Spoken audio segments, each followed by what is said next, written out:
doctor, how necessary do you think, or how is it a necessity, or should the children out there take a choice to give the exam, not give the exam? Is it really that important in this age? Well, in fact, this is the most important question. Everybody has dilemma. Should all students go through screening? Should some students go through screening? Who should do? How it should be done? Should governments do it? Should universities do it? Or it should be volunteered? There are a lot of questions into it. Even Supreme Courts are passing judgment that it happened in a couple of colleges where it was said that you must have the screening done. It has been recommended for police force and number of places that the stress in police force is rising, so you must screen them. What are they suffering from? What are their problem?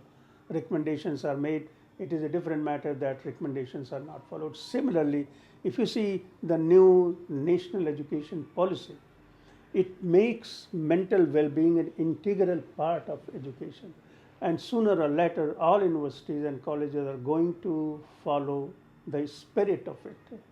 I repeat, the spirit of it. What is the spirit? The policy wants to determine that all students maintain good mental well-being.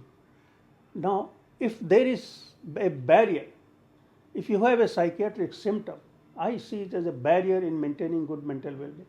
And that's the point the test should be done. How do you identify who needs the test? The college may take the policy to screen all students. A teacher may decide in my class I need to do this, or student bodies can decide, look here, we all are football players, but we need to make sure that we are having good mental well-being. Or a cricket team might decide to do it. So it's voluntary.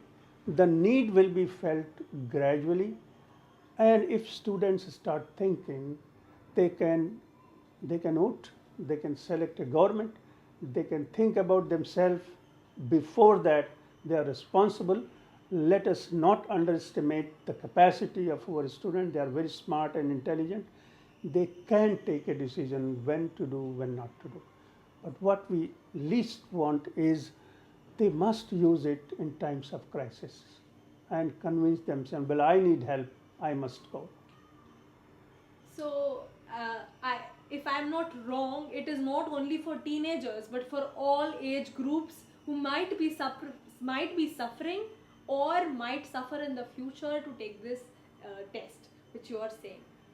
Now, doctor, I would like to know what made you make this app.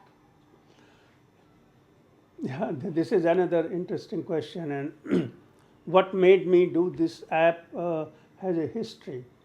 And the history is that all my life, more than 45 years, I worked with student and young population, whether it was Mumbai or UK or Canada or back home.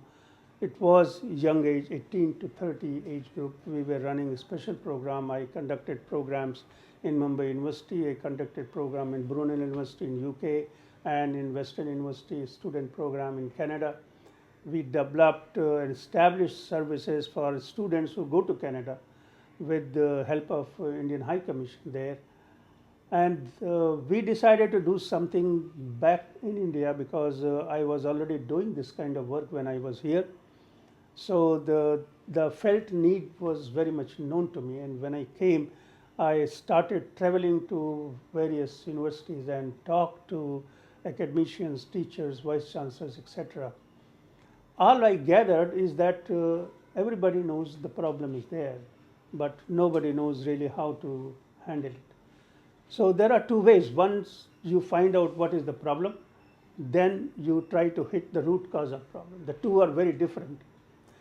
We decided that something needs to be done. There is not much research which has been done in this area, though psychiatric research and social science research is increasing in our country. We decided that we can identify, we can screen a population, and let's do it. And that's the time a group of psychiatrists who are my friends in Mumbai and in India, other places outside Mumbai, we got together, we developed this test. We primarily did it because we see this as an only option at present. after we digitalize it. You see, it is economical. It can go in any corner of the country. It's confidential. It's autonomous. It's private. The data privacy, it conforms to all rules, regulations of the government. It is fairly confidential. It's available 24/7. You don't have to phone up and ask appointment of a doctor or somebody, even for a counselor. And we are now expanding the concept and developing different models where a student, if you see a counselor once, the data is maintained in the system, and you have a link where you can write that I'm not doing well, and the notification goes back to your counselor and to your parents that my son or daughter is thousands mile away in this university and not feeling well, but you get the notification. So the concept is evolving depending upon the need and feedback that we are getting. But to pointedly replying your question, we did it because it is possible to do it, and it's a serious problem. Mental health being the need of the hour, I think this app is a wonderful initiative for not only students and teenagers but for all age groups. But you are right, and I would say it's only part of the problem which it addresses. The major problem is the culture. A culture in which students don't speak, a culture in which parents do not have time. The discipline, discourse, dialogue, communication, responsibility, positive side of psychology, optimism, trust, faith, discipline, these things are lesser and lesser being cultivated. People are living in a lot of guilt that they are unable to spend time and provide an architecture to the personality of their children. And that's our fundamental problem, but we don't know what to do with that. We are doing what is doable. So there are two kind of factors. One is modifiable factor, one is non-modifiable. We cannot change the environment and the culture and the building and the paranoia which is set in the society, but we can certainly ask the students to change themselves. I totally agree with you, sir. Thank you so much.